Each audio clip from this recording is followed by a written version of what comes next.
Mesdames et messieurs, bonsoir. Cette fois-ci, c'est bon. Bonsoir. Désolé pour le petit délai. Parfois, la technique nous dépasse. Et là, elle est allée un peu plus vite que ce qu'on souhaitait. Merci d'être là. C'est le dernier temps. Enfin, il y a encore 2-3 ans de temps fort quand même de l'autre côté. Mais c'est le dernier temps fort dans cet auditorium en tout cas.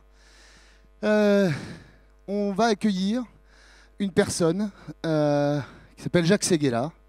Et lorsque j'ai dit Jacques Séguéla à Gênes, on m'a dit mais dans un événement business and tech, qu'est-ce que on comprend pas.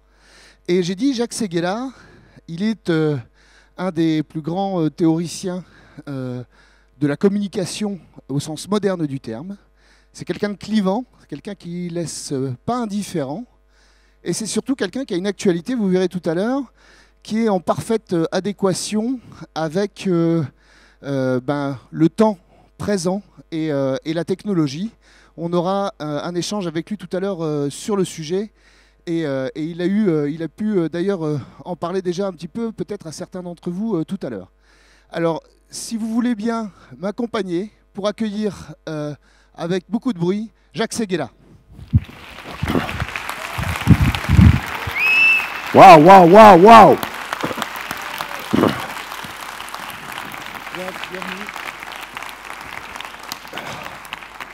Merci. J'ai une bonne nouvelle et une mauvaise nouvelle. Alors, je commence par la mauvaise. Je ne sais pas si j'irai au bout. J'ai perdu ma voix ce matin. Je ne sais pas si c'est l'émotion de vous retrouver. Je ne sais pas si c'est parce que c'est la première fois que je vais parler de mon livre. Mais bon, pour l'instant, ça va. Si ça ne va pas, on s'arrêtera, je reviendrai.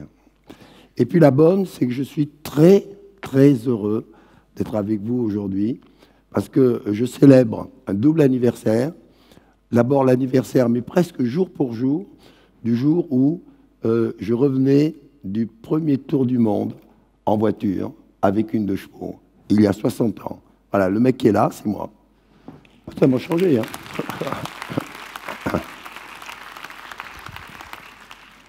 Et en même temps, je fête dans quelques jours, 2-3 jours, mes 85 ans. Avec un rêve, c'est de devenir le premier centenaire de la publicité en exercice. Donc rendez-vous dans 15 ans. Alors je voulais d'abord vous parler du monde d'avant, vous parler ensuite du monde d'après, on le fera tous les deux. Nous sommes en train de vivre, vous allez vivre, parce que c'est à vous, surtout les jeunes, que s'adresse toute cette conférence que je vais vous faire. Nous entrons dans la 3e révolution des temps modernes. La première révolution a été la révolution marchande qui a fait la fortune de l'Angleterre, qui a construit des bateaux qui sont partis découvrir le monde. Et la 2e révolution a été la révolution industrielle du XXe siècle, après celle du XIXe, qui a vu d'abord l'Europe, puis l'Amérique, puis le Japon, construire les automobiles et les avions qui sont partis découvrir et organiser les marchés du monde. Et la mercantilisation est là, la publicité était là, le marketing est né là. Et vous entrez, vous arrivez au moment de la 3e révolution, qui est la révolution, on l'appelle numérique, mais ce n'est pas le bon terme. C'est la révolution infostrielle. Numérique, c'est rien, c'est un numéro. C'est des mathématiques, on n'en a rien à foutre. Infostrielle, c'est l'info. L'info, c'est la passion. L'info, c'est la tendresse. L'info, c'est l'émotion. Et c'est ça que je vais défendre dans ce qui nous attend, ce monde de l'après. Et je voudrais vous montrer comment je l'ai défendu dans le monde de l'avant. Alors, je vais commencer en essayant de vous donner la définition que j'ai essayé, la meilleure définition que j'ai essayé de trouver de mon métier. J'ai réfléchi pendant ces 60 ans et je n'ai trouvé qu'une question.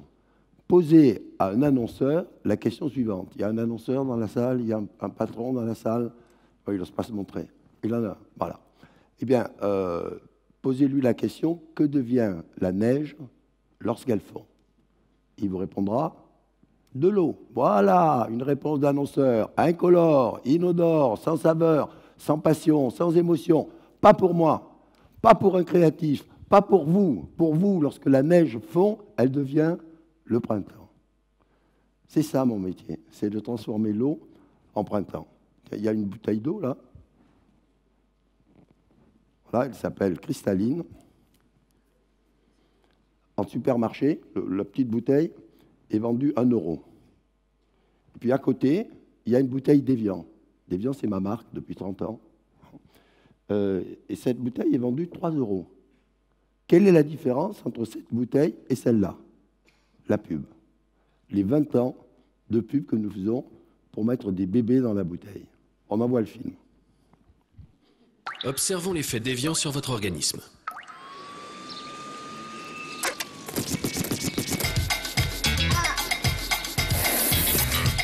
To the hip hop, you hit it to the hip hip hop, and you don't stop the rock it to the bang bang boogie. Say up jump the boogie to the rhythm of the boogie to beat. Now what you hear is not a test. I'm rocking to the beat, and me, the groove, and my friends are gonna try to move your feet. See, I am Wonder Mike, and I'd like to say hello.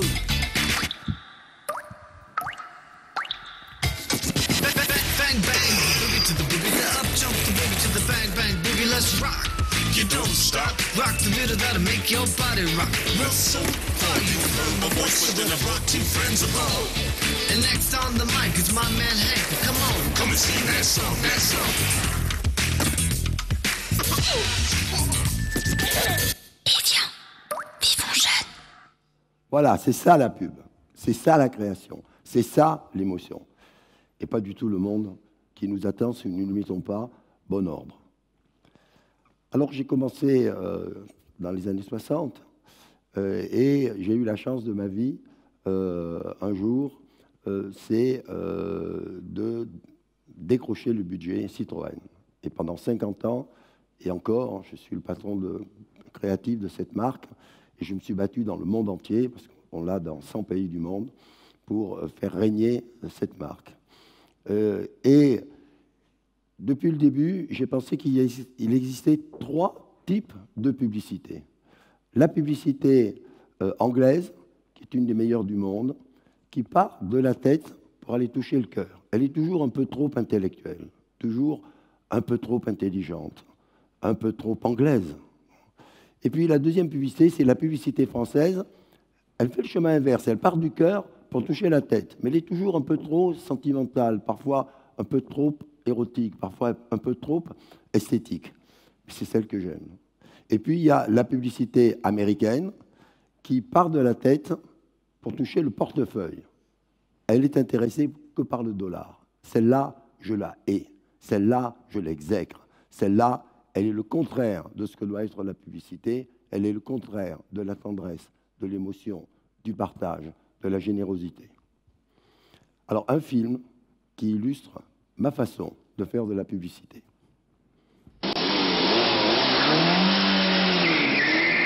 Alors là, chapeau. Tu montrais là-haut avec ton petit bolide? C'est une GTI. Il est complètement à la masse. Ça va décoiffer, hein. Équipe 4 sur le pont.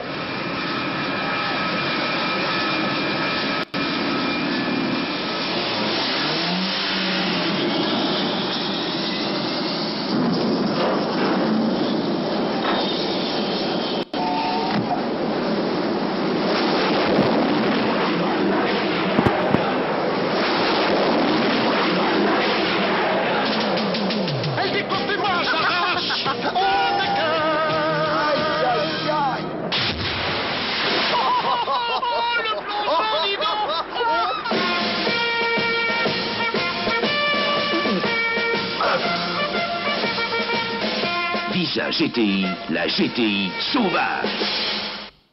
Là, le problème n'a pas été d'avoir l'idée. Le problème a été de trouver un porte-avions et un sous-marin. Alors, dès que j'ai eu vendu l'idée à Citroën, je me suis mis en quête. J'ai envoyé un directeur de production à Los Angeles. Il lui regarde si on peut faire ça dans un studio, combien ça coûterait. Et un autre à Moscou, parce que j'avais lu que les Russes étaient en train de vendre à la casse leur vieux matériel militaire. Au bout d'une semaine, c'est no et niet.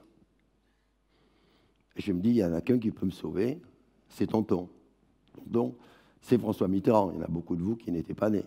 Mais ça a été le grand président français et j'ai eu la chance de faire ces 2 campagnes pendant 14 ans. Bon. Et là, je venais de finir la première campagne, La Force tranquille. Je téléphone à son assistante, Marie-Claire Papeguet, je lui dis, il faut que tu m'obtiennes un rendez-vous avec le président. C'est une question de vie ou de mort pour ma marque. Il faut qu'il m'aide. Et je suis très, très, très pressé parce qu'il fallait que le film soit prêt dans un mois. Pratiquement 2 minutes après, je reçois un coup de fil de Marie-Claire, le président t'attend. Je me précipite à l'Élysée. Et d'habitude, lorsque j'allais voir le président, je faisais la queue, j'attendais dans l'antichambre, puis on venait me chercher. Là, il y avait un gendarme qui m'attendait à la porte de l'Élysée, qui m'a amené en courant presque jusqu'à la porte du président. C'est lui qui a ouvert la porte et qui m'a dit « Mais Séguéla, qu'est-ce qui se passe? Vous avez besoin de quoi ?» Il a compris que c'était moi qui étais en danger de mort. Je lui dis « Non, mais qu'est-ce qu'il vous faut, Séguéla ?» Monsieur le Président, je voudrais un porte-avions et un sous-marin. Il dit « Mais Séguéla, vous êtes fou, mais qu'est-ce que vous voulez en faire ?» Monsieur le Président, je voudrais en faire de la publicité. Et on avait écrit nos petits dessins, etc. On n'avait même pas réalisé plus qu'un script comme ça, juste jeté. Et il regarde ça, il éclate de rire. Il adorait la publicité. Il me dit, oui, je ne suis pas sûr que ça vende beaucoup de voitures, parce que, après tout, votre voiture, c'est une voiture qui coule. Elle n'est pas très enivrante, mais c'est formidable pour l'armée française, c'est formidable pour la marine française, c'est formidable pour l'aviation française. Vous aurez votre porte-avions, vous aurez votre sous-marin.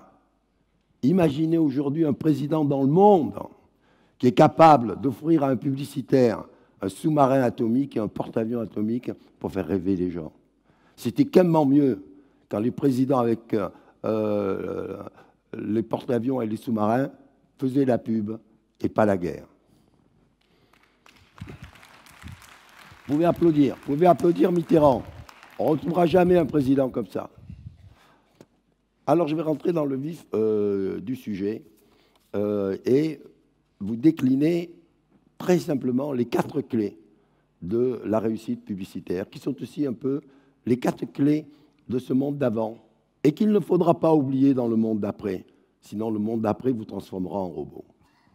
La première clé, c'est d'avoir des idées. Les idées sont comme les spermatozoïdes. Il y en a des millions, mais il n'y en a qu'un qui franchit les petites difficultés de la vie et qui crée un petit bébé idée. Et quand le créatif, comme moi, a trouvé son petit bébé idée, il va dans l'agence, j'espère qu'il y a des publicitaires dans la salle, ils connaissent ça, il va dans l'agence et il va voir l'homme de marketing. Il lui dit, regarde mon petit bébé idée comme il est beau. Et l'homme de marketing dit, oh, il n'est pas stratégique. Stratégique, c'est un petit bébé. Qu'est-ce que tu veux qu'il comprenne quelque chose de stratégique? Alors lui refait sa copie stratégie et ensemble, l'homme de marketing et le créatif vont trouver le client. Il est là, le client, voilà. Regardez notre petit bébé, comme il est beau, et il est stratégique. Et le client dit, oh, mais il est affreux. Comment voulez-vous que je vende mes produits avec cette horreur? Et il prononce le pire mot du vocabulaire publicitaire, on va tester. Un peu moins de tests, un peu plus de testicules. Le monde d'avant, il avait les couilles, il ne testait pas. Le monde d'après, il ne pense qu'à une seule chose, c'est avec toutes les données du monde, d'en savoir le plus possible, pour d'ailleurs spolier et vous voler. On va en parler dans la deuxième partie. Alors, le plus important, c'est d'apporter à la publicité un peu ce que l'érotisme est à l'amour, c'est-à-dire la possibilité de passer à l'acte. Toute la difficulté n'est pas simplement de toucher les gens, n'est pas simplement de les toucher, pas simplement de les étonner, c'est de les pousser à l'acte d'achat. Et pour ça, il n'y a qu'une seule façon, il faut créer la rupture. Il faut créer une autre façon de penser. Et ça, c'est vrai aujourd'hui, ce sera vrai demain, ce sera vrai après-demain. Il n'y a pas de temps pour ça. Ça, c'est le secret que je vais vous donner de la créativité. C'est une autre façon de penser. Moi, je rêve de faire un spot un jour qui se passerait dans une école. Il y aurait une classe d'élèves, ils auraient 10 ans, 11 ans, une maîtresse. La maîtresse va au tableau et dessine un arbre. Et dit, dans cet arbre, il y a 10 oiseaux. Passe un chasseur qui tire et qui en tue 3. Combien reste-t-il d'oiseaux? Alors au premier rang, il y a une petite fille qui dit, je sais, moi, madame, il en reste 7. Très bien, lui dit la maîtresse. C'est ça, les mathématiques, c'est une soustraction. Puis, au fond de la classe, il y a un petit garçon qui lève et dit, mais non, madame, mais non, Ils ne sont pas débiles, les oiseaux. Parce que bien, quand on leur a tiré dessus, ils se sont tirés, il en reste 0. Et la maîtresse lui dit, j'aime bien ta façon de penser. Mais toi, tu es un romantique. Toi, tu es un poète. Les mathématiques, c'est raisonnable. C'est la rigueur. Donc, il faut que tu gardes ton esprit de poète, mais que tu acceptes la rigueur. Alors, le petit garçon dit, bah, alors écoutez-moi, à mon tour, je vais vous poser un problème. Dans un jardin public, sur un banc, il y a 3 femmes. La première femme mord dans une glace. La deuxième femme lèche une glace. La troisième femme suce une glace. Quelle est la femme mariée? Alors la maîtresse rougit un peu et dit, je crois que c'est la troisième. Pas du tout, lui dit le petit garçon. C'est celle qui a une alliance. Mais j'aime bien votre façon de penser. C'est ça, la rupture.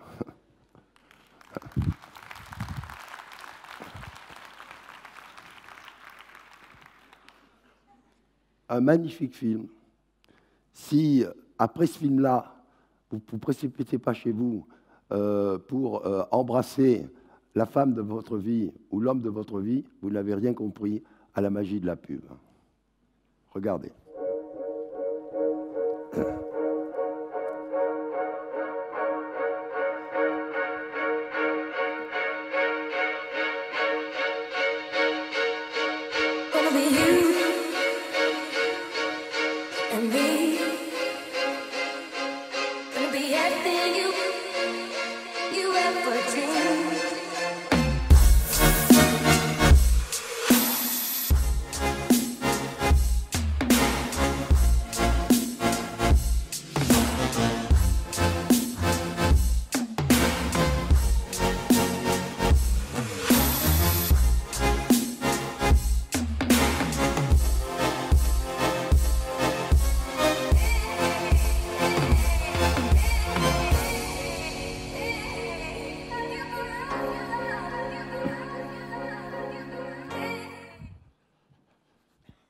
Voilà, c'était la première clé qui était qu'il faut avoir une idée.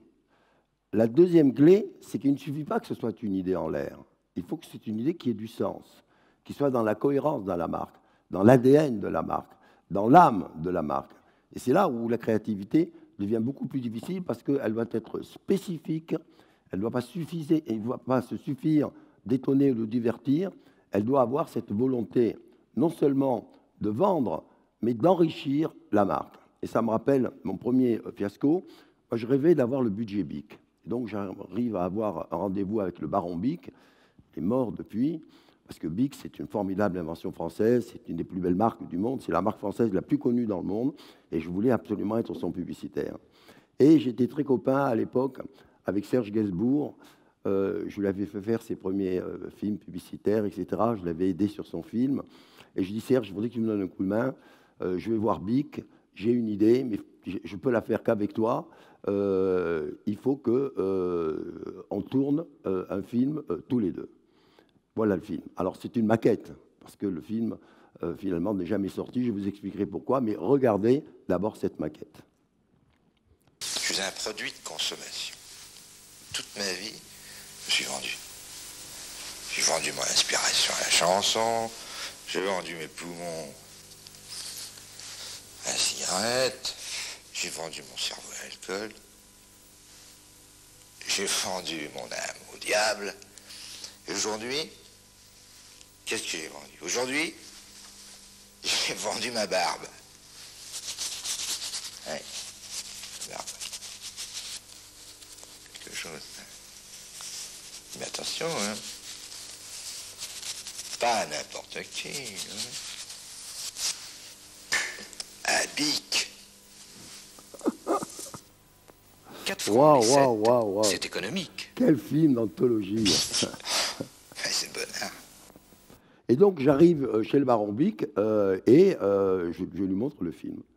Il me dit, ça c'est gênant parce que je ne fais pas de publicité à la télévision en France.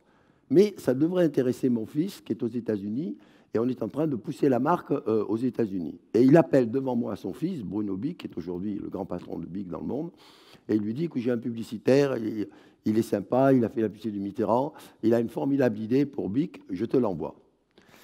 Moi, j'étais une toute petite agence. J'ai démarré. Un voyage en Amérique, c'était beaucoup d'argent.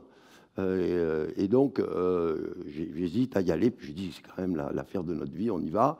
Je prends un billet pour New York. J'arrive dans le bureau de Bruno Bic. Il regarde le film, il se marre, il dit, mais c'est que là, vous n'êtes pas normal.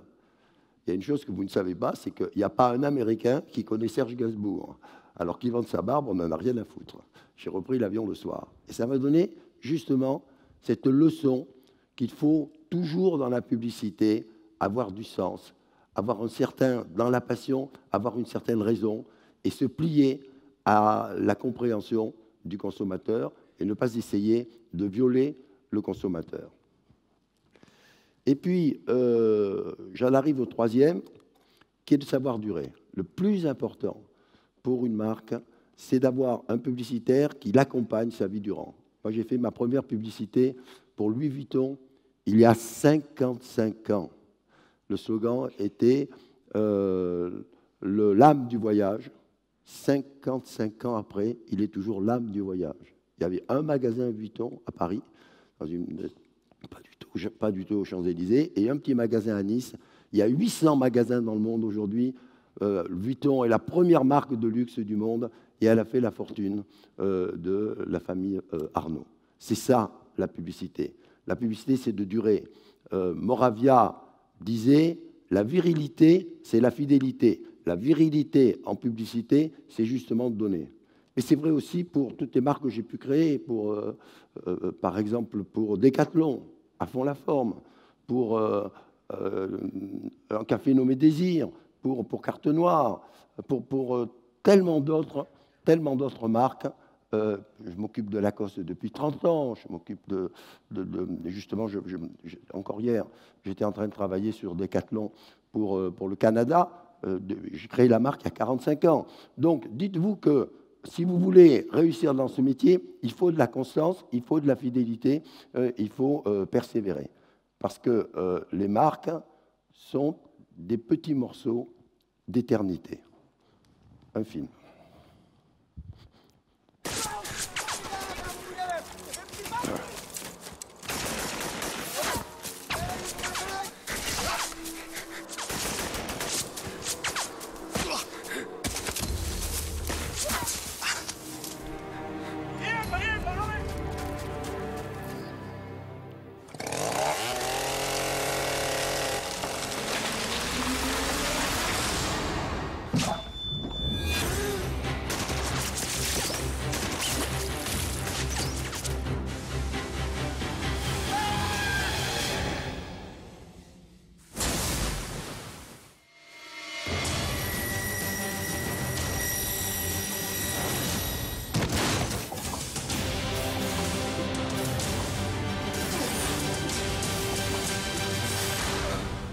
Embarqué dans un camion de livraison, et puis j'atterris ici. Oh, c'est incroyable. Hein? T'entends ça, chérie? Ben oui, c'est fou. Waouh, waouh, waouh. Et la quatrième clé, je le rappelle bien les clés, avoir des idées, donner du sens, savoir durer, et surtout savoir donner. La publicité, elle a tellement de chance. Et j'ai eu tellement de chance dans ma vie de faire ce métier. J'étais mal parti, j'étais docteur en pharmacie. Heureusement que le voyage m'a permis d'écrire mon premier livre, La Terre en rond, qui m'a fait rentrer à Match comme reporter. Et puis de fil en aiguille, je suis passé par François. Et j'ai abouti dans la publicité, qui était finalement la vie et le destin qui m'attendait. Et j'ai compris que la publicité, on la croit frivole, la publicité, on la croit légère, la publicité, on la croit intéressée. Ben, comme tous les métiers, elle est un peu ça. Mais surtout, elle sait qu'elle va donner. Elle va donner de l'espoir, elle va donner de la confiance, elle va donner, je vous l'ai dit, de la tendresse, elle va donner de l'émotion. Mais de plus en plus, elle s'intéresse au monde, dont tout le monde se fout, en commençant par nos présidents. Sinon, notre cher Nicolas Hulot serait encore ministre. Donc, elle, la publicité, elle s'oblige à faire plusieurs milliers de campagnes gratuites, plusieurs milliers de campagnes gratuites dans le monde pour les grandes causes. Nous, chez Havas, nous sommes 20 000 dans le monde, dans 100 pays du monde, avec 600 filiales. Eh bien, nous offrons chaque année 250 campagnes gratuites pour les grandes causes.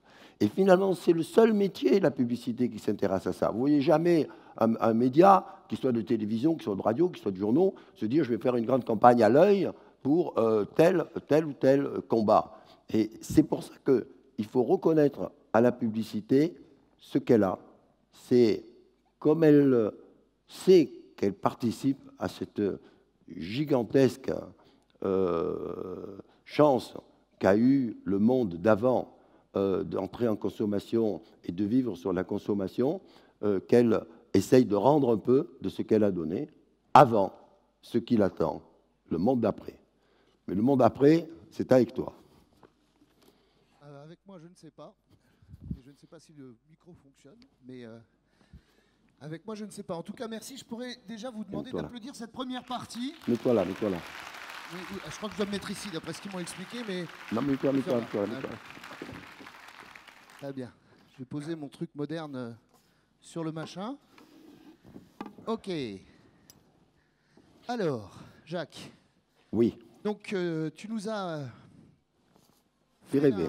Un overview, comme on appelle ça, assez rapide, mais très précis, des fondamentaux de la publicité et de la créativité, les clés qui sont au cœur de ce système.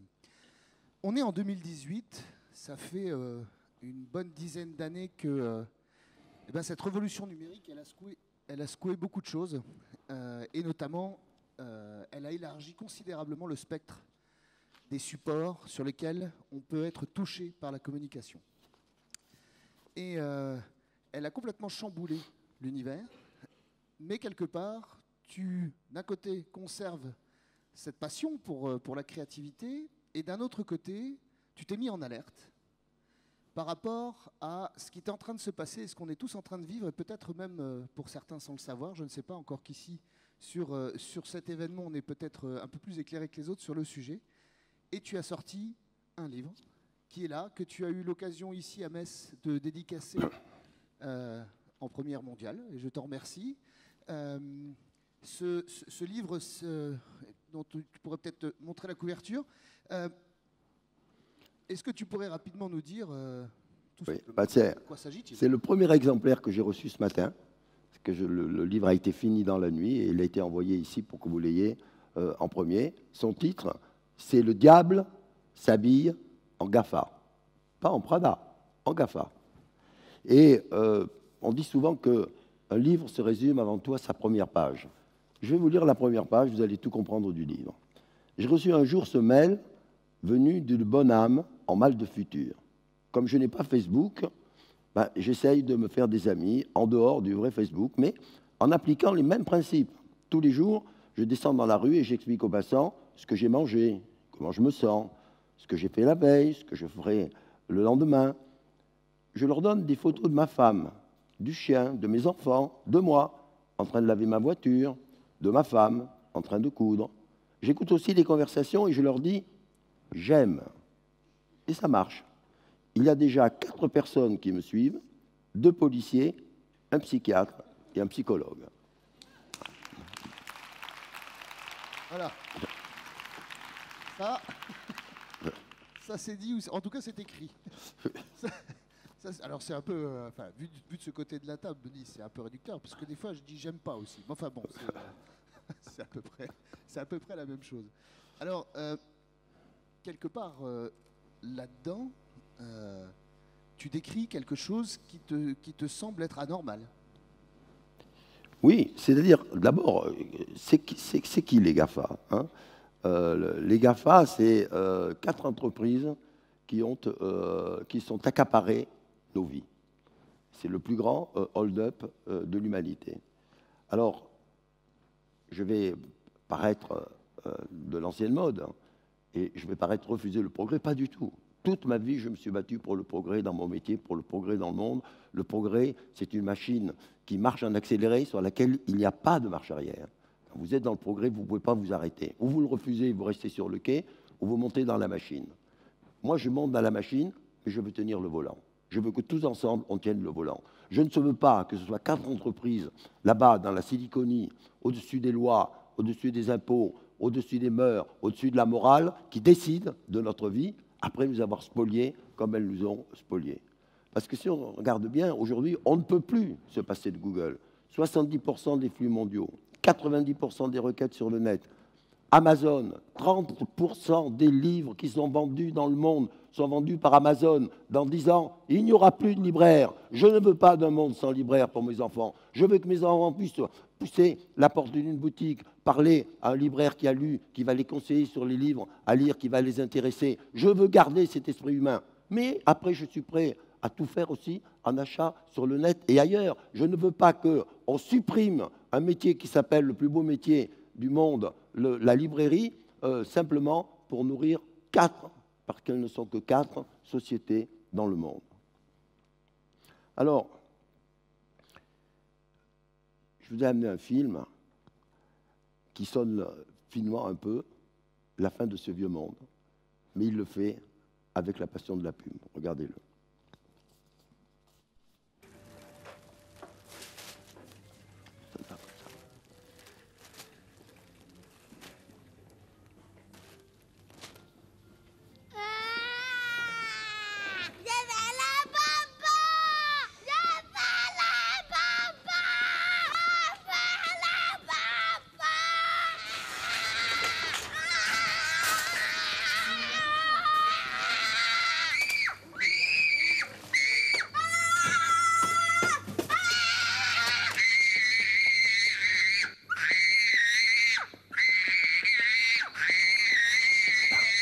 Zazu Condoms.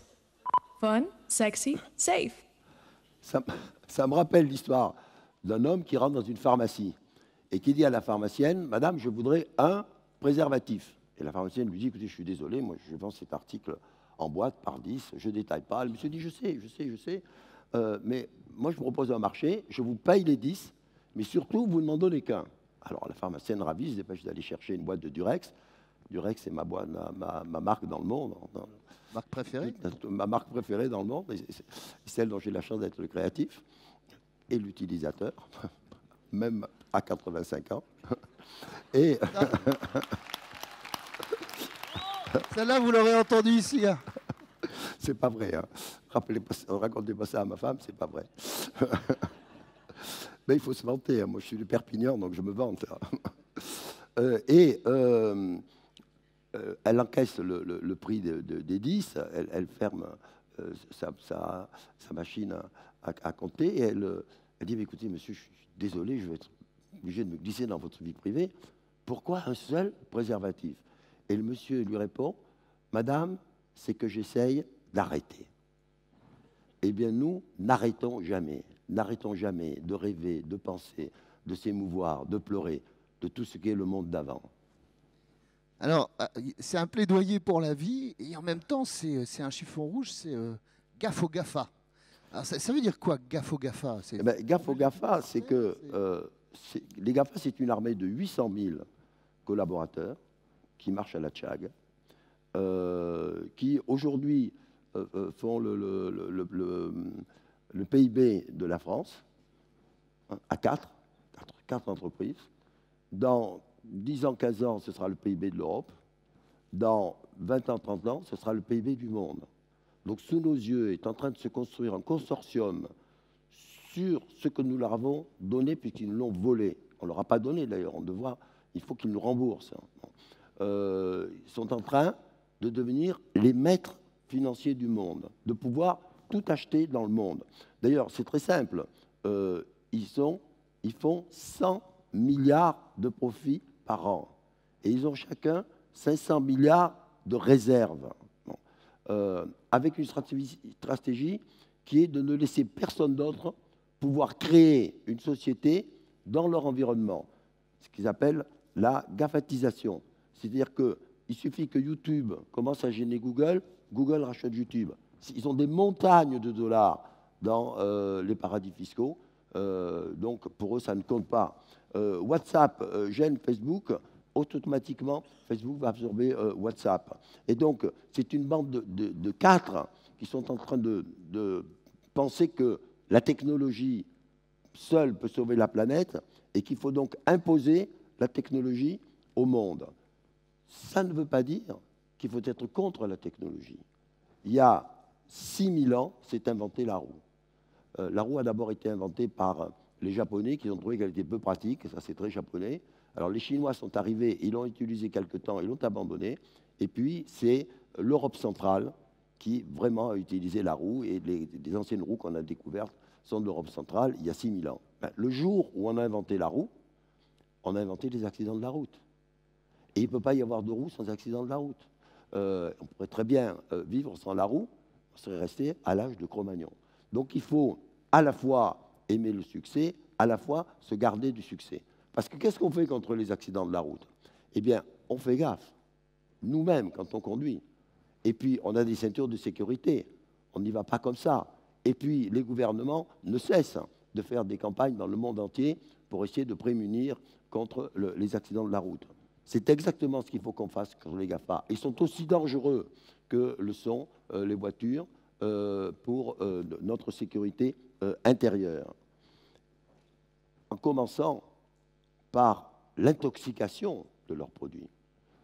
Moi, j'ai 5 enfants de la même femme qui s'étalent de 40 ans à 19 ans, mes petites jumelles. C'est épouvantable. Elles passent 4 heures par jour sur leur téléphone. C'est une maladie, c'est un virus. Et alors, j'ai vu dans les livres qu'en Chine, la Chine avait créé des cliniques de désintoxication du mobile. Parce que c'est un pays c'est le pays le plus équipé en mobile du monde, etc., parce que c'est leur seule liberté. Et les jeux vidéo font un massacre là-bas. Donc il y a des jeunes qui commencent à jouer aux jeux vidéo, ils partent dans les rues, ils finissent par ne plus manger, ils finissent par devenir un peu fous, et il y a plusieurs morts déjà recensées. Et quand les Chinois ont vu ça, ils ont créé 250 cliniques de désintoxication dès les premiers âges, dès les écoliers, pour ne pas leur montrer les difficultés du net. Et d'ailleurs, mon agence chinoise a fait l'an dernier un film qui a gagné tous les prix, qui montre justement les dangers du mobile, comme on devrait montrer les dangers du GAFA. On voit le film.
Voilà, ils ont collecté 100 mobiles au moment du dernier message.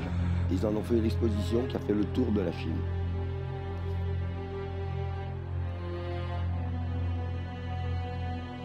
Et tous les Chinois, à la sortie de l'exposition, devaient signer un papier s'engageant à ne plus jamais téléphoner en conduisant.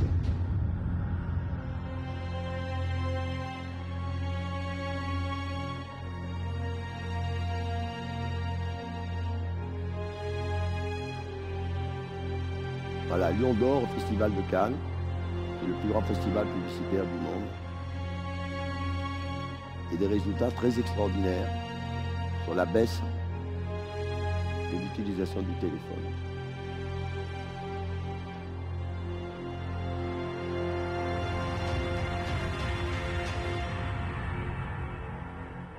40% d'accidents en moins l'année suivante. Oui, donc, bon là, on peut peut-être... je ne sais pas ce que vous en pensez, elle est saisissante. Donc la publicité sert aussi à avertir, mais je voudrais quand même revenir sur ce que tu disais, parce que finalement, on ne les force pas, les gens. Et tu parles à côté de ça du plus grand hold-up du siècle. Donc je ne comprends pas vraiment. On ne peut pas forcer les gens à faire ce qui est contraire à leurs envies. Donc pourquoi tu parles de hold-up dans ce livre? Parce que je pense qu'au début, c'est parti d'un très bon sentiment. Les Google et autres, ils ont voulu accélérer le progrès et faire que l'humanité allait pouvoir, que tous les hommes allaient pouvoir communiquer avec les hommes, qu'on allait pouvoir faire des progrès formidables, ce qui est vrai en éducation, en sciences, en santé, etc. Mais à un moment donné, ils ont découvert l'or qu'ils avaient dans les mains. Ils ont découvert qu'ils pouvaient vendre les données qu'ils recevaient et qu'ils pouvaient trier, parce qu'ils avaient les algorithmes et les machines pour arriver à les trier. Ils sont aperçus qu'ils savaient tout de nous. Ils savent même plus de nous que nous savons nous-mêmes. En croisant les données qu'ils ont, car avec toutes les cartes de crédit, avec chaque fois qu'on prend un avion, chaque fois qu'on prend un train, chaque fois qu'on est dans un restaurant, chaque fois qu'on paye un ticket de shopping, tout est analysé. Donc ils savent exactement tout de notre vie, et ils ont vendu ces données à la publicité, et c'est là où j'ai honte, pour faire du commerce, sans les droits d'auteur qu'ils devaient nous verser, et surtout sans le droit d'utiliser sans notre accord ces données. Si on est d'accord pour les données, ben, chacun après vit comme il veut, il fait ce qu'il veut, ça va. Mais ce qui est vraiment inadmissible, c'est d'avoir fait ce hold-up et que personne ne s'en soit aperçu, qu'aucun État n'ait réagi. L'Europe vient de réagir, mais il y a à peine quelques semaines, d'où ce livre qui est un cri d'alerte, qui est un cri d'alarme. D'ailleurs, Julien Drey, le dernier socialiste intéressant, lui, il a proposé de faire une... Il est socialiste. Non, il n'est pas socialiste. Julien Drey, il a proposé de faire une dotation universelle, comme il y a le revenu universel. Vous avez vu que ça devient à la mode. Notre président l'a annoncé hier.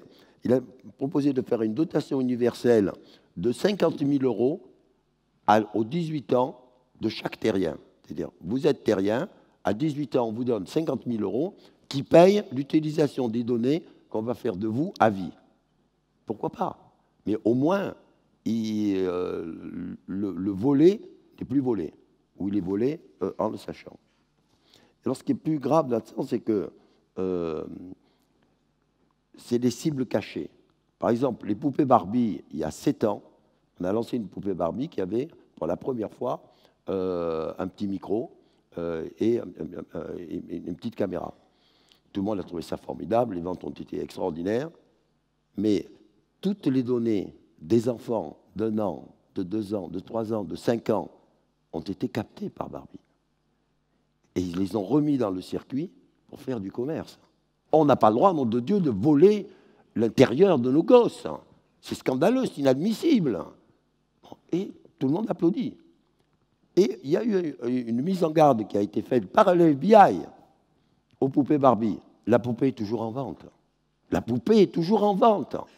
Ils savent dès l'âge de 2 ans ce qu'attendent vos enfants. C'est inadmissible. Et un des fondateurs de Microsoft, qui s'appelle Eric Hobvitz, a dit, mais c'est l'esprit humain que l'on attaque. C'est l'altérité qu'on attaque. Et ça va même encore plus loin. Il y a à Stanford une équipe de jeunes créateurs géniaux qui ont mis au point un algorithme qui permet sur une seule photo de voir si vous êtes homosexuel ou pas. Moi, je ne veux pas de ça pour mes enfants. Alors un film. Alors on illustre avec un film. Emma. Voilà, ne sacrifions pas nos racines à notre futur. Emma. Emma. Emma. Donc tu arrêtes. Emma. Ça m'avance. Emma.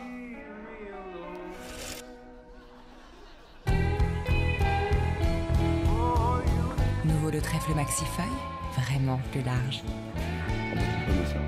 C'est pour ça que je te demande. Ça, c'est clair.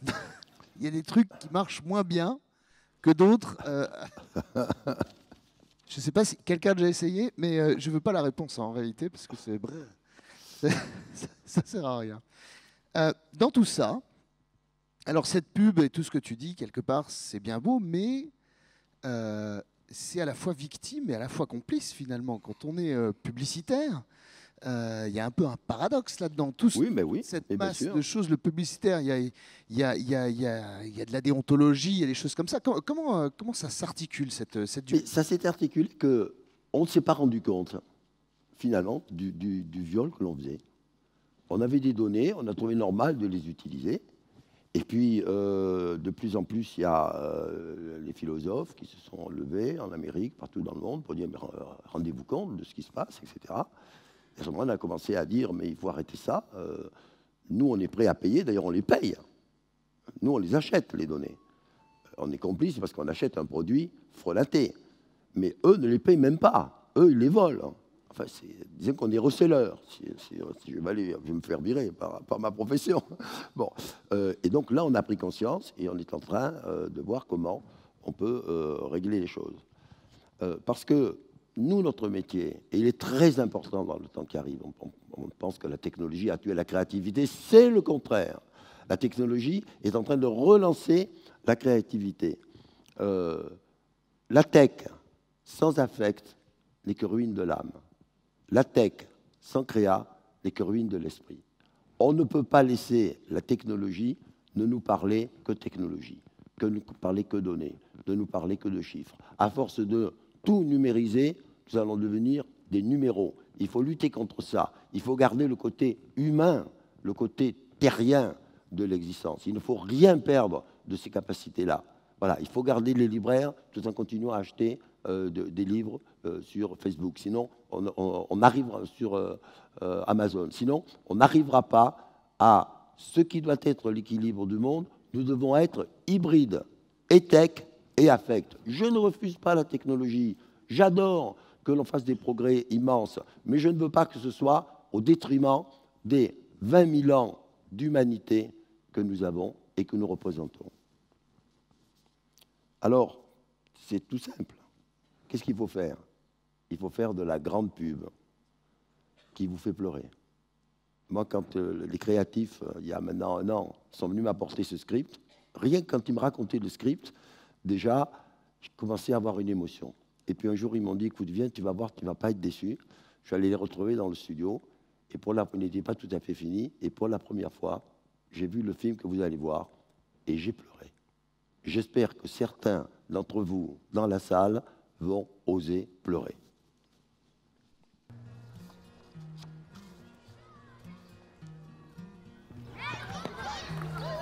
Hein? Won't you let me walk you home from school? Won't you let me meet you at the pool?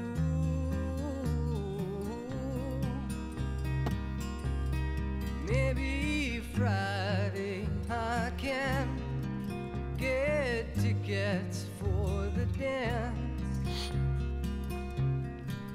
And I'll take you. Ooh. Won't you tell your dad, get off my back? Tu connais ce film? Oh, regarde ça. Tell him what we said about painted black.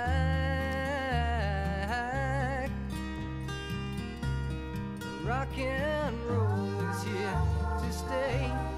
Come inside, well, it's okay. And I'll shake you. Ooh.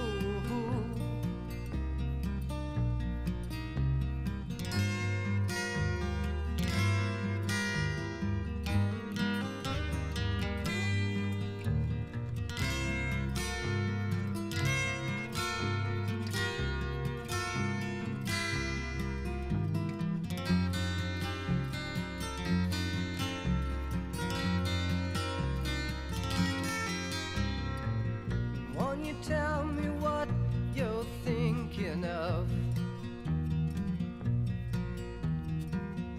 Would you be an outlaw for my love? If it's so, well, let me know. If it's no, well, I can go. I won't make you.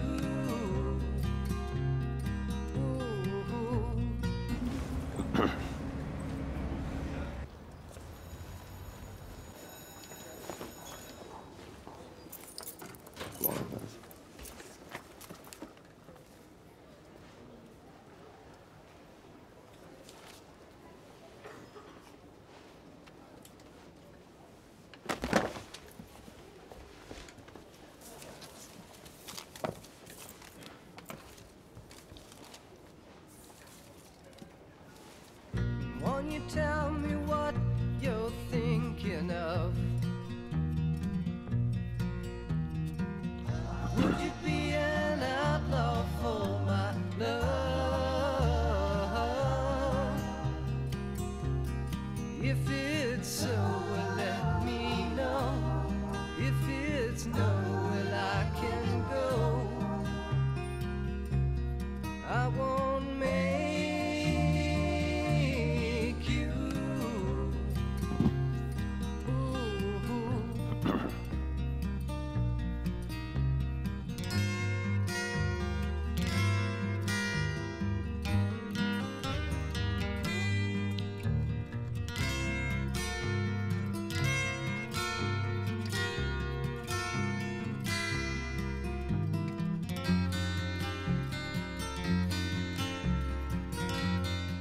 Waouh, waouh, waouh, applaudissez-moi ce film. Oh là là là là là là, que c'est beau. Oh là là là là là là là là. Je pleure, moi, chaque fois que je le vois. Je ne peux pas m'empêcher. Bon, on va revenir aux dures réalités, parce que malgré... Oui. GAFA, etc. Alors, tu tapes dur, tu nous montres qu'il y a des émotions, mais quelque part, à un moment ou à un autre, qu'est-ce que tu proposes? Qu'est-ce qu'il faut faire? C'est quoi les solutions? Eh ben, GAFA, c'est pas moi, c'est l'autre. Ils renvoient tous la responsabilité sur les autres sociétés. Google dit c'est pas moi, c'est Facebook. Facebook, c'est pas moi, c'est Amazon, etc. Ça me rappelle cette histoire que m'a raconté un jour Coluche. Il y a un mec qui caresse un chien et le chien le mord. Et le mec dit au propriétaire du chien, mais il m'a mordu votre chien. Et le chien dit, mais pas du tout, mon chien vous a pas mordu. Enfin, vous avez bien vu, votre chien m'a mordu. Il dit, mais pas du tout, mon chien, il est resté chez moi. C'était exactement comme ça que ça se passe dans le monde des GAFA. Alors, qu'est-ce qu'on peut faire? D'abord, les gouvernements doivent agir. C'est les seuls qui peuvent agir. Le drame, c'est que tous les GAFA sont aux États-Unis, que évidemment, ça ravit Trump. Plus il peut foutre la merde, plus il est content, plus il peut rentrer de l'argent, plus il est content, plus il peut déstabiliser l'Europe et le reste du monde, plus il est content. Parce qu'il faudrait en arriver à la loi antitrust qui date de 1850, qui est qui a à l'époque démantelé la Standard Oil, qui était un petit peu les GAFA du moment. Ça n'a pas empêché la Standard Oil de continuer à prospérer, mais qui ont obligé Standard Oil à se couper entre quatre parties, Rockefeller en gardant une, et les trois autres parties étant mis à la disposition de ceux qui voulaient développer autrement les réserves de pétrole. La France, elle pourrait réagir mieux, parce qu'en France, il est interdit à une société d'occuper plus de 30% du marché. On ne peut pas, c'est l'autorité de la concurrence, quand on fait des fusions. Moi, j'en ai fait beaucoup dans ma vie pour arriver à Havas. J'ai commandé à 2, on est 20 000 aujourd'hui, ça s'est fait que par fusion en permanence. Bon, eh bien, on nous a toujours interdit en France d'avoir plus de 30%. Et puis, l'Europe, il faut la féliciter pour une fois, elle a fait son boulot. Elle a lancé le RGPD, qui est une vraie façon, une vraie charte délivrée qui autorise, de par la loi, etc., les sociétés en Europe à respecter dorénavant le consommateur et de se plier aux règles essentielles de morale et de responsabilité et même de paiement s'il faut en arriver là. La Chine, elle a réagi autrement. Elle a créé son propre GAFA en créant son propre Google, en créant son propre Amazon, qui peut-être un jour sera même plus important qu'Amazon, qui est Alibaba, vous connaissez certainement. Et puis, le plus important, c'est que c'est nous qui devons nous mobiliser. C'est le citoyen qui doit se mobiliser et c'est à nous d'assurer notre propre sécurité.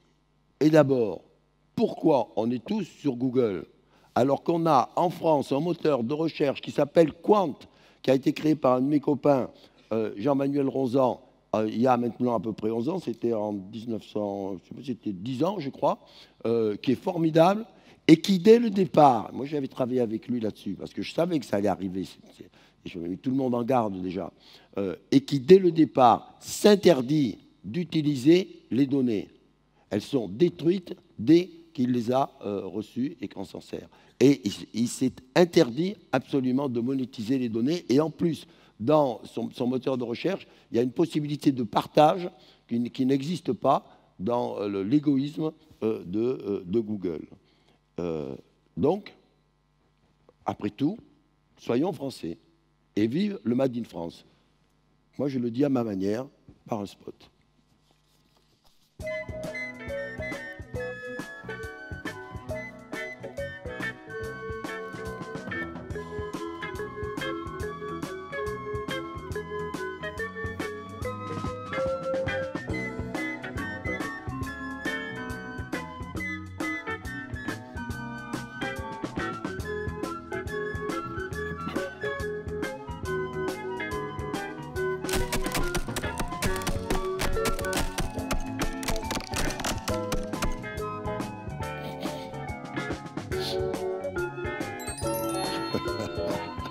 L'homme élégant et soucieux de son confort exige le slip français. Soyons français. Celle-ci, je l'avais jamais vue. Celle-ci, je l'avais jamais vue. C'est plutôt pas mal. Je sais que tu connais Laurent Alexandre qui est venu nous voir hier pour parler d'intelligence artificielle. Pardon. Et le sujet de l'intelligence artificielle est quelque chose de très particulier. J'aimerais savoir un petit peu, miracle ou mirage? Mais c'est ce que nous en ferons. Moi, je pense qu'il faut prendre l'intelligence artificielle avec intelligence. Lorsque l'intelligence artificielle fait avancer l'humanité, ben, il faut l'applaudir. Et comment ne pas aimer cette intelligence artificielle-là? Par exemple, aux États-Unis, il y a une équipe de chercheurs qui a réussi à scanner 100 000 images de grains de beauté qui étaient des mélanomes. Et grâce à l'algorithme de ça, sur une simple photographie, on peut détecter un mélanome. C'est une avancée extraordinaire pour la médecine. Et finalement, c'est à la dermatologie ce que l'IRM est à la radiologie. Alors après, évidemment, il faut aller voir un médecin, mais on peut, sur une simple photo, déjà alerter des choses et voir les choses. C'est un saut dans l'espace énorme.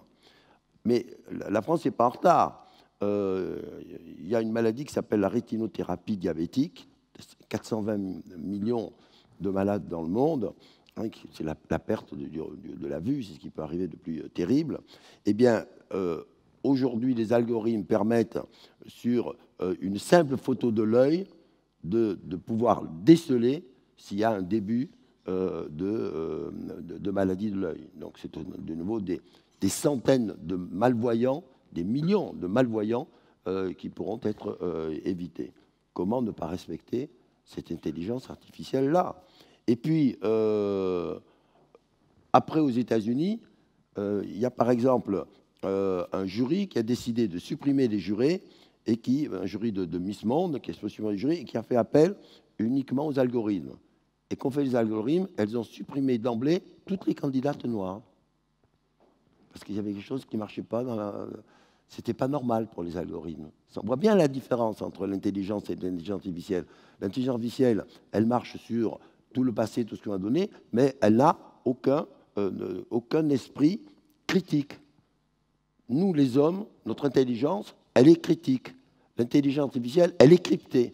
On ne peut pas confier le monde à une intelligence cryptée. Il va nous faire du surplace. Il va nous envoyer sur Mars, mais il ne va absolument pas progresser, car c'est quoi l'intelligence, c'est quoi la créativité? C'est une rupture.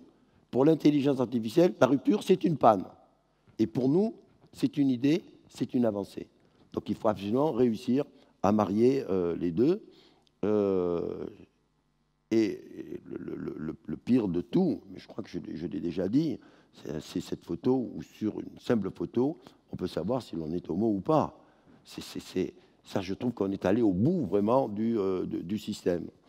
Alors, j'ai amené 2 films qui sont justement le contraire de ça, parce qu'ils sont complètement fous, complètement déraisonnables. C'est une de mes campagnes préférées. Aux Jeux Olympiques du numérique, hein, il n'y a ni règles, ni morale, ni humour. Eh bien, vous allez voir que l'humour, ça fait quand même partager les choses. Strong American pairing of Ruthie Lou Jackson and Bertie Weinberger, firm favourites for another gymnastic gold here in Bucharest. Yes, Stuart, but they've got to prove themselves tonight, and they're going for the highest tariff fault, the flippin' dog. Bertie in the foreground, getting into position, checking angles, line and length. They make it look so easy, but it can go horribly wrong. Perfect landing, bang on target. That surely means another gold for the US. The Americans once again proving masters of the precision. Alors oui. Oh, c'est expressif. On va balancer le deuxième film. Allez, il y a un second. Next up then, the Ukrainian pair, Mosienko and Bubka, going for their 4th Trojan gold. Bubka much bigger than last year, an impressive 65 kilograms. That's right, Stuart. She's like a French goose before Christmas. Buttocks and chalk, a Bubka trademark. Mosienko, so at home in a golden vest. But will he go home with a golden medal? There's the spread. Oh, and there's the hoik. Now, can he hold it? Can he hold it? Surely he'll get 3 lights. Yes, he has! Brilliant! Unbelievable scenes here. Mosienko still casting a daunting shadow across the sport of pelvic powerlifting. Voilà, ça, l'intelligence artificielle ne peut pas le faire. Voilà. C'est notre supériorité, je suis désolé. Notre supériorité à nous, les créatifs. D'ailleurs, pour faire dire à l'intelligence artificielle que Elvis Presley est un chanteur de Memphis, il faut d'abord que l'ordinateur apprenne que Elvis est un prénom. Donc il faut que tous les algorithmes lui donnent ça. Il faut des jours et des jours.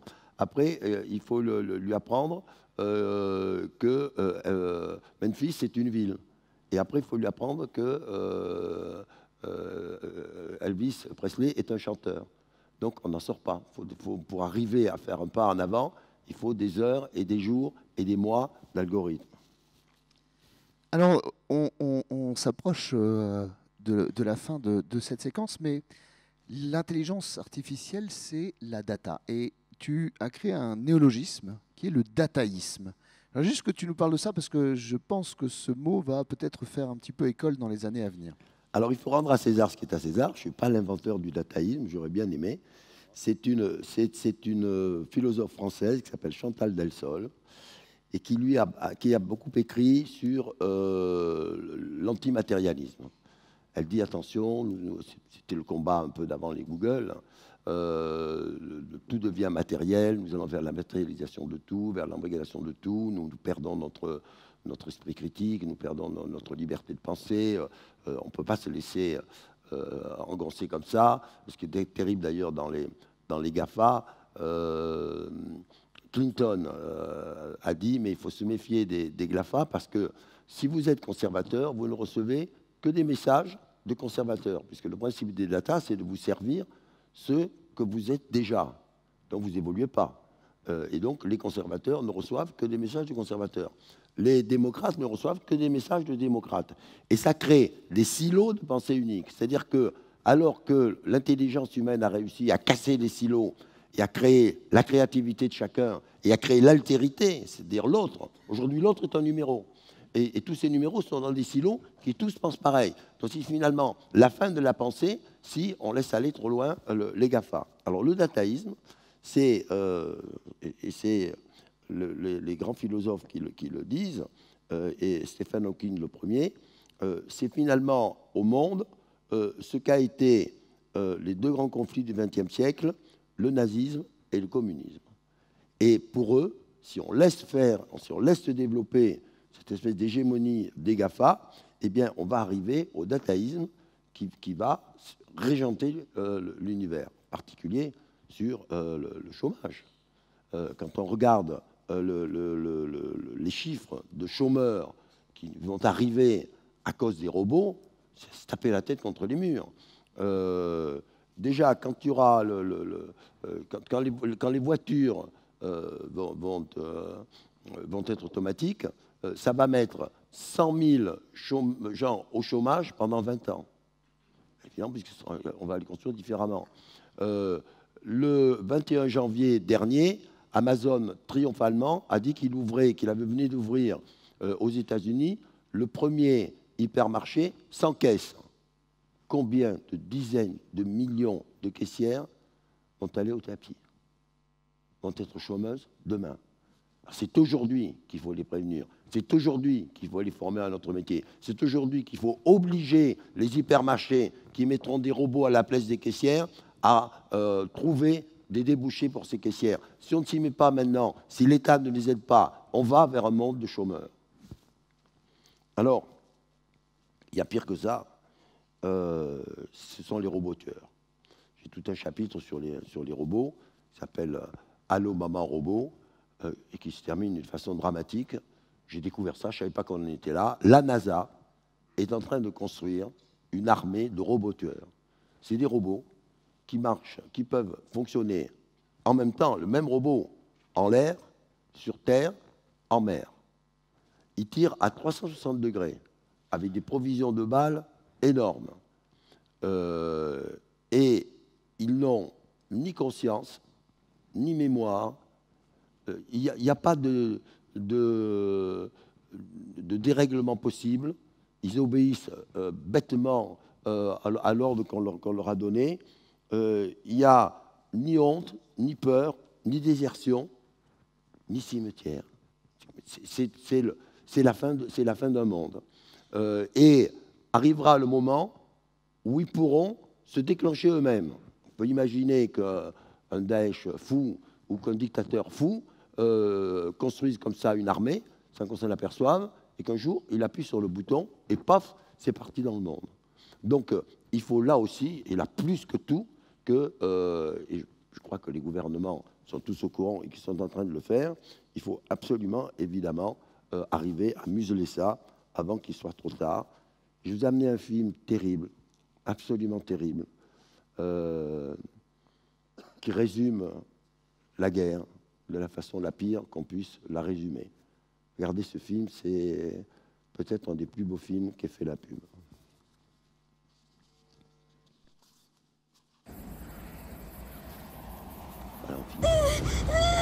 ماشي الحال؟ موجوعة كتير. بعرف يا قلبي، بعرف وحياة الله بعرف. يلا بس انت بطل، ما هيك؟ ها؟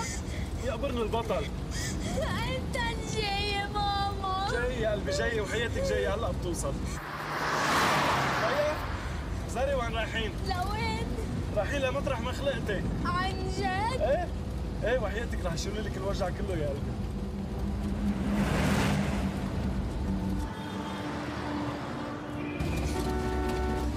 ريان ماشي الحال؟ أنا كتير تعبان. بعرف يا قلبي، والله بعرف يا حبيبي. يلا وصلنا. لا قلبي ما تنامي، فتح عينيك طلعي فيه. La femme dit, je suis très malade, je vais mourir. Et lui dit, l'hôpital arrive, on y est, on n'est pas loin, on s'approche.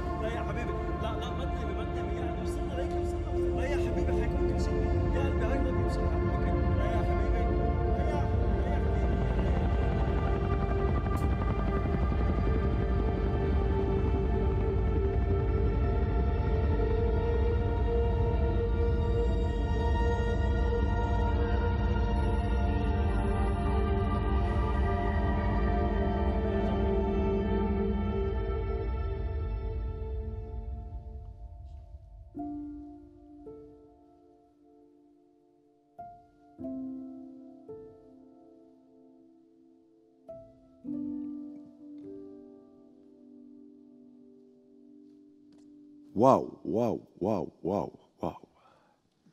Alors ça, pour ruiner le moral des gens, je crois que... Bravo. Alors c'est une réalité très dure et on ne peut pas la nier, mais à cette heure-ci, juste avant l'apéro, c'est...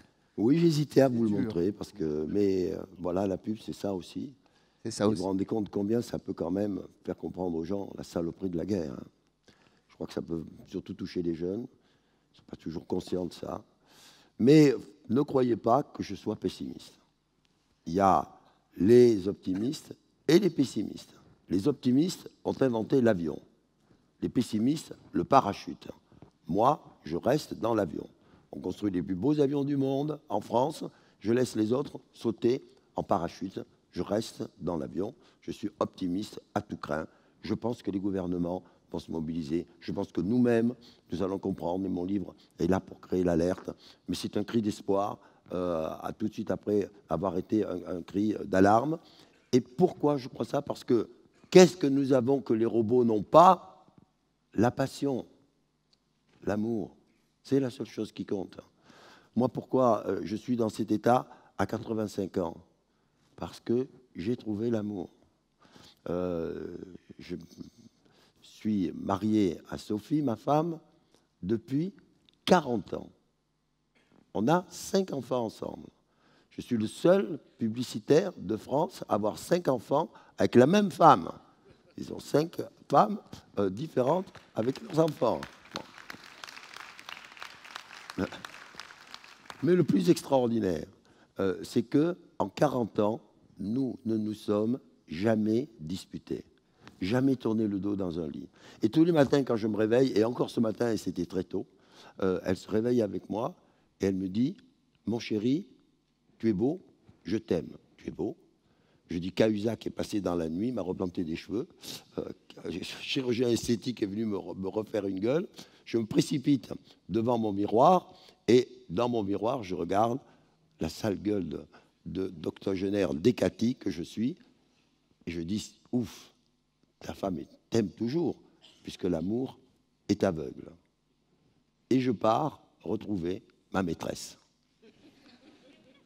Et ma maîtresse, c'est la pub. Et c'est pourquoi je suis ici, en train de vous évangéliser. C'est pourquoi j'ai passé la journée à essayer de lancer ce livre pour pousser un cri d'alarme et vous parler de pub.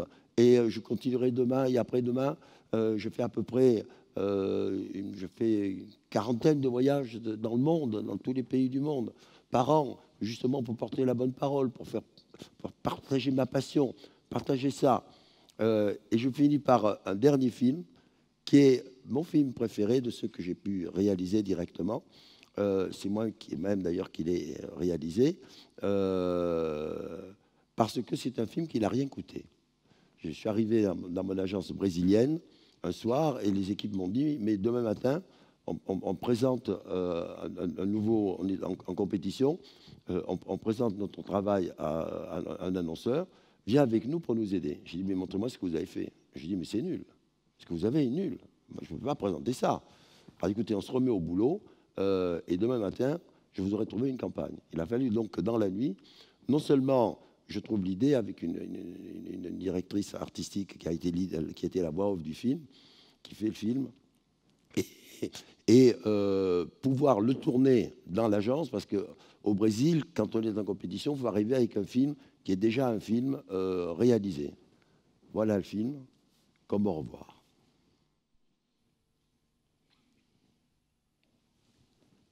Oh my God. Oh my God. Oh my God. Oh, if you stop, I'll kill you. If you stop, I'll sue you. Oh, baby. Oh, baby.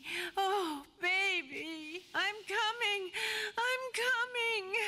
Oh, it hurts. Oh, it hurts. Oh, it's delicious. Delicious. Now. Now. Now. Don't stop. Don't stop.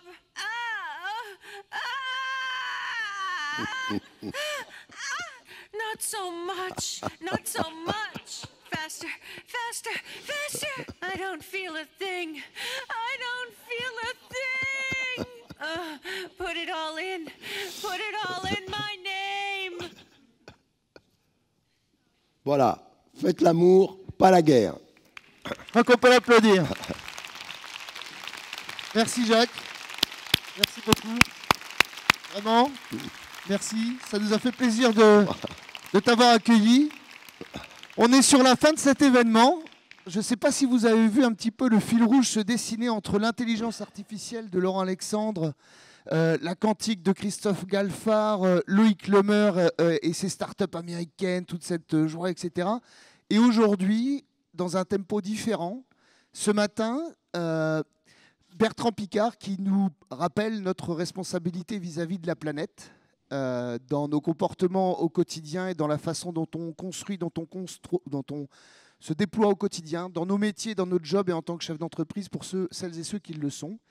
Et ce soir, le cri d'alerte un petit peu de la prise de conscience qui est nécessaire. On est tous des utilisateurs, certains sont des power users comme on dit, mais il y a un moment ou un autre, cette dualité, ce paradoxe entre ce qu'on a besoin et ce dont on a besoin, pardon, ce qu'on veut et finalement ce qu'on devrait réellement avoir, à un moment ou un autre, cet équilibre-là, on doit tous le réaliser individuellement. Et c'était un petit peu parce que le numérique fait peur à certains, le numérique emballe d'autres, c'est forcément toujours un petit peu au milieu, dans les nuances, que se trouve la vérité. Et donc, je voulais remercier une dernière fois Jacques Séguéla pour ce témoignage qui m'a permis de construire un petit peu ça. C'est la fin.